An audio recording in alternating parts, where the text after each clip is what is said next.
On the spot news media, we got the latest news. We don't care about the views, we just representing right.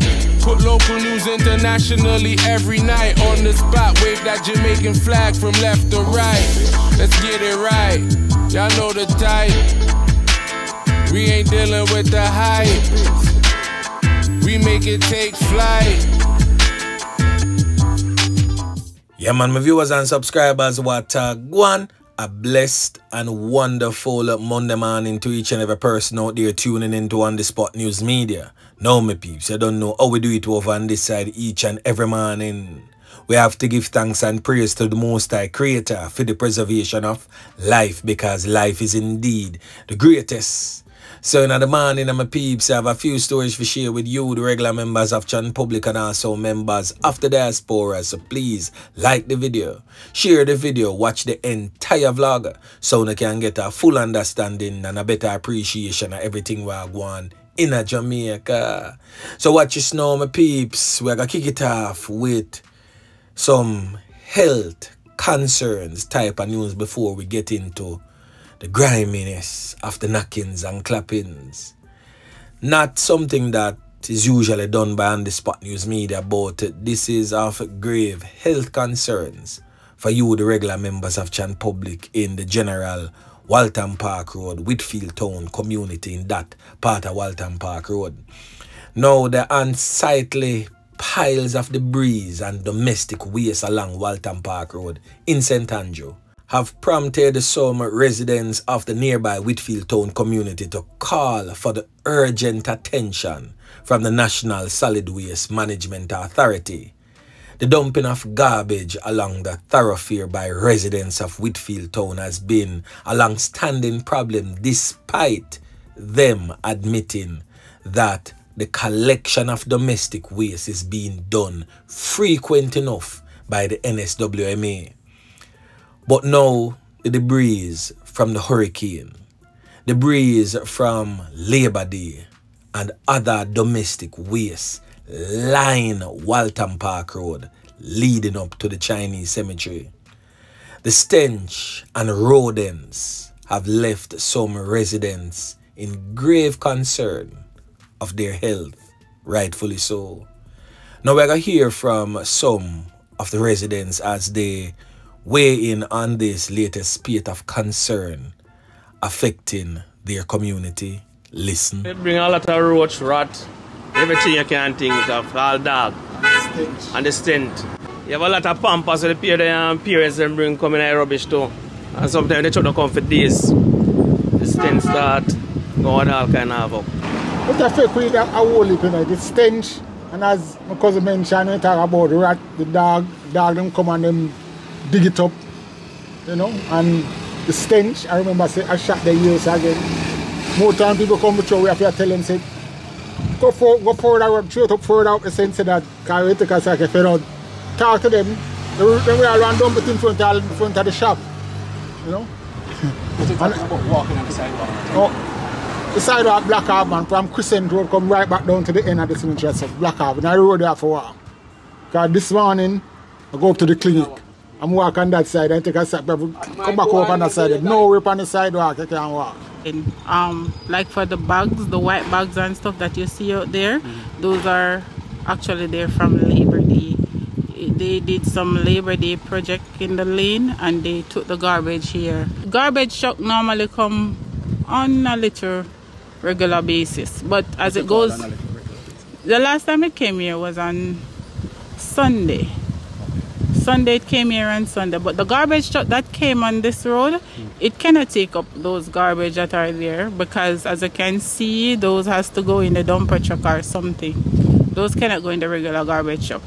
I would love for it to remove ASAP because rats and all those stuff are coming into the yard, and as you can see, there are houses that are close to the garbage heap, and I would love for it to remove because we're having diseases and all those stuff spreading now. Worse, the hurricane season, you know, so the whole of the insect and animals them come out, especially the rats. Rats are running in your yard and them something there, so that is not healthy. So I would love for it to remove right now if it's possible. So let me take this opportunity to speak to the residents who continue to add to the already existing pile of garbage along the roadway along Walton Park Road vicinity, the Chinese Cemetery. You are only aiding to your own health problems. If a disease should break out right now in that era, you and your family will most definitely be the first ones to be affected. So as of today, stop throwing your waste on the already existing pile. The garbage truck comes around often enough. Put it in your own garbage bin so that it can be collected. The NSWMA was definitely contacted and they will be removing these huge piles of garbage from along Walton Park Road thoroughfare. Yeah man, saying away, make we continue. Now over there in the troubled, the war-torn, crime-riddled, the Kingston Eastern Police Division, the community of Bayshore Park have been rocked yet again with another fatal knockings and clappings. Now these fatal knockings and clappings took place over the weekend on Saturday, July 13th, sometime around 9 p.m. Now, the criminal element, not a knockings and clappings, but a criminal element nonetheless by his association, was taken out in a hail of bullets, may I tell you, close casket type of treatment. Now, the man in question is presently on your screen, and he has since been identified as Paul Samuda, but more popularly known in the streets as Tedo. Now, Tedo worked down on the wharf, said to be a warehouse supervisor. We are talking about down on the Kingston wharf.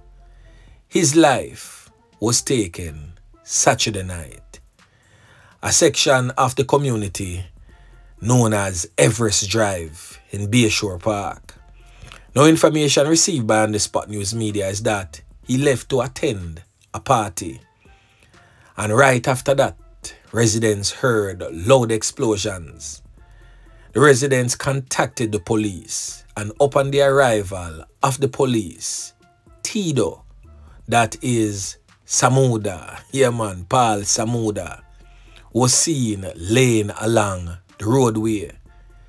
The police stated that the scene was a rather eye-opening one because of the griminess of how them deal with the situation. Them deal with the situation, what I would say, a certain type of way. He had corn-up wounds all over his body. Him get corn in him hand, in him chest, in him neck, and the whole of him head top there, so cave in, brain, everything splatter out of ground, laying right beside his lifeless body. Now, as you all know, I've stated this on many occasions on this YouTube channel that there is an ongoing gang war over control of the Bayshore Park community between the rivals, a criminal element who is presently incarcerated, identified as Orlando Campbell, but more popularly known in the criminal underworld as Lucas. Some people call him Torment, and some people call him Killy Killy. And his one-time friend, now turned enemy, is a criminal element identified as Gregory Robinson, but more popularly known in the streets as Sanchez. Now the two of them, neck and neck, yeah man, over the control of Bayshore Park. And the funny thing is that, you know, none of them not living at the community. One day at prison, and one day, which part him there? Here same day a Farin this minute, the next minute him there somewhere else. Now at them, I mash up the community. Two man, when they ever live there no more. How all of that even makes sense? Now you see, as youth and youths, let me tell you this. I want to need to listen carefully to what On The Spot News Media is saying. Because this brother here, Paul Samuda, aka Tedo, is not a Nakis and Clappis, but is a youth where Lucas can call upon him phone and say, yo, go deal with this for me. And him drive, go match it up for the killy them. So even though he's not a Nakis and Clappis, his close association with the Nakis and Clappis them, at that make him lose him 3 points. Many people in a Bayshore Park never know say him and Lucas link like that. A lot of people have it to say right I know them slap we are innocent youth. But innocent how? He may not be a Nakis and Clappis, but he's a transporter for the Nakis and Clappis them. And one thing I can tell you, even when the regular members of Chan Public don't know what go on or who really and truly involved in the criminal organizations, the Nakis and Clappis them on the other side of the fence, them know. Because guess what? All of them were friends before they turned enemies. And this is the situation that Paul Samuda, aka Tedo, caught up himself in. And see it now, not even just dirt settings, but close casket settings will most definitely be the order of the day. May I tell you, say, the situation deal with grimy. Everything from him forehead go up, cave right in, brain matter, splash out a ground. Them deal with it a certain way, man. May I tell you. Now, if this is not anything to shift the mind, the thought process of them youths here, I don't know what else will. Youths and youths, stay and walk far from crime. It only leads to 2 things. You know, I go either join on a criminal boss behind bars for a mighty long time, or 6 feet under will most definitely be your portion. Yeah, man. So watch your snow, my peeps, over there in the troubled, war-torn, crime-riddled Clarendon Police Division. A Chinese-owned supermarket was held up and 2 of its operators abducted during an armed robbery in Spalding's Clarendon on Sunday afternoon. Now, the police stated that sometime around mid-afternoon on Sunday, a group of armed criminal elements went into the supermarket posing as customers before demanding the cash at gunpoint. It is said that an undisclosed sum of cash was robbed from the establishment. The police also stated that the armed criminal elements then took 2 of the Chinese business people as hostages and took them away from the supermarket. The police stated that the Chinese business operators were later released in the Bayliston community of Clarendon. A manhunt has since been launched in search of the armed criminal elements. One thing that the police have at them disadvantage is that Chinese business operators not really too in the court business with nobody. Them now go follow through with the police investigations to find the criminal elements. The Chinese business people is a set of people who just take them losses, cut them losses and just call it a day and just continue to eat a food. For them way of doing things is just a means of survival. If we get robbed today, we just take it with a smiling face and keep it moving. We just hope is one of the Chinese that a born Jamaican will understand yard and yard culture and will cooperate with the police. Because if these criminal elements are not caught and taken off the streets, I can guarantee you that other such businesses, whether Chinese or black people own, will be targeted again. Yeah, man. Now over there in the neighboring parish of Manchester most definitely not going good. The streets of Manchester broke out and get bloody like the streets of Mobile, Westmoreland, Hanover, Kingston and St. Andrew, you name it. Now 2 people lose them 3 points, no longer among the land of the living, in a section of Manchester known as Big Hood District in Craighead. All of that took place on Saturday night. Now, the brutal, fatal knockings and clappings of the 2 have sent shockwaves in the northeast Manchester farming community. Now, the police have since identified the deceased as this female presently on your screen. She has since been identified as 39-year-old Tanisha Burton, otherwise known as Browning, and also a 74-year-old man identified as Wilford Millison, otherwise known as Danny, both residents of Bigwood District. Now, the police stated that sometime around 10 p.m., residents reportedly heard loud explosions in the area. When the police arrived at the shop in the area, 3 people were found suffering from what appears to be some whole heap of carnal wounds. They were taken to the hospital where Mallison and Burton was pronounced, you know what. Upon arrival, the injured man who was conned up in the back and collapsed after running was admitted for treatment in the hospital. He's said to be in serious condition. The police theorized that Burton may have been the intended target of the incident. It is said that the incident has left the community in a state of shock. Henry, a resident of Bigwood, stated that he knew both victims. Poor me, I tell him, my peeps, the thing really rough. Now, why was Tanisha Burton targeted by these criminal elements? That is the question. Now, on the spot, news media will most definitely be making further checks into this fatal knockings and clappings and get back to you with whatsoever information he gets in subsequent newscast. And still in the Manchester Police Division, a man's life was taken and a woman seriously injured in a brazen Mandeville knockings and clappings. Now, the driver of a Toyota Mark X motorcar was taken out in a hail of bullets and a woman wounded along West Road in Mandeville Sunday night, that's last night. Now, relatives named the deceased man as Roshane Young, a resident of Newhall in Manchester.